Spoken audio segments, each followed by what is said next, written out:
신경이 눌려서 목 중풍이 오는 건 알겠는데 목으로 지나가는 신경이 얼마나 많길래 전신마비까지 오나요?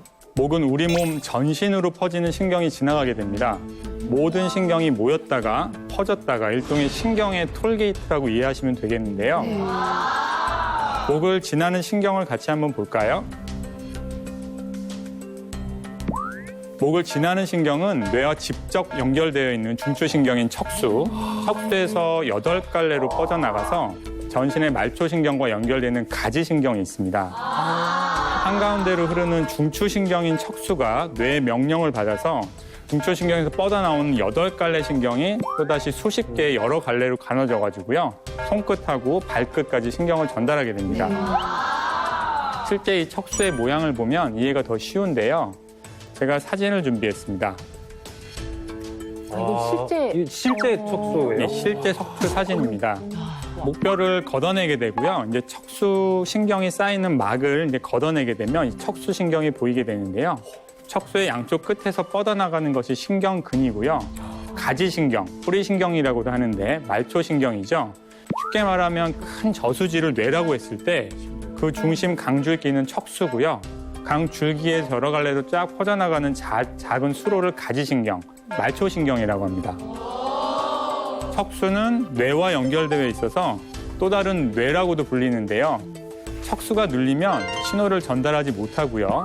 전달받은 신호들도 제대로 뇌로 올라가지 못하겠죠. 그래서 심각한 마비 증상이 나타날 수가 있는 겁니다. 이것이 바로 목중풍, 경추, 척수증이란 병입니다. 갑자기 목이 아픈 것 같아요. 여기를 만지게 되네. 이렇게 소중한 목인데. 되게 무섭다. 그러면 네. 선생님, 이 목을 지나는 신경이 눌리면은 그 뇌에서 혈관이 터지는 것처럼 그 신경도 이렇게 눌려서 터져서 그런 현상이 일어나는 거예요? 뭐예요? 네, 뇌졸중은 뇌 혈관이 막히거나 터져서 뇌에 문제가 생기는 거죠. 뇌는 좌우를 담당하는 부분이 따로 있습니다. 우뇌 좌뇌가 따로 있죠. 그래서 뇌졸중은 한쪽으로 마비 증상이 나타납니다. 한쪽 팔다리가 마비 증상이 한쪽으로 나타나게 되거든요. 그런데 목을 지나는 척수는 어떨까요? 좌우가 나눠져 있지 않고요. 하나로 쭉 연결이 돼 있습니다. 그리고 이 척수가 뇌 전체에 영향을 끼치게 되죠. 그러니까 목 중풍은 마비가 양쪽 모두, 양쪽 팔, 양쪽 다리, 아니면 양측 사지에 전부 다 마비가 올 수가 있습니다. 그럼 전신마비 아니에요? 그렇게 되면? 뇌졸중보다 더 위험한 마비라고 할 수 있겠습니다. 뇌졸중보다 더 위험한 마비라고 할 수 있겠습니다.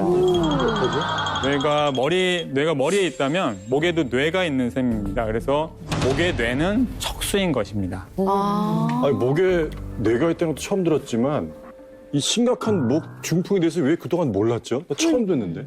목 중풍은 쉽게 밝히기가 힘들기 때문인데요. 목 중풍의 초기 증상들이 다른 질병으로 오해하기가 참 쉽습니다.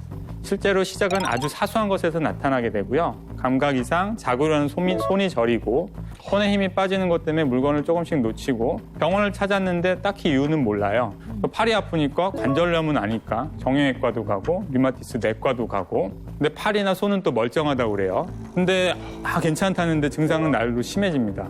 결국은 이제 다리 힘이 이제 풀리면서 걷기가 힘들어지게 되거든요. 그래서 하루아침에 손발을 못 쓰게 되니까 걱정이 커서 혹시 근육에 힘 빠지는 루게릭 병은 아닌가?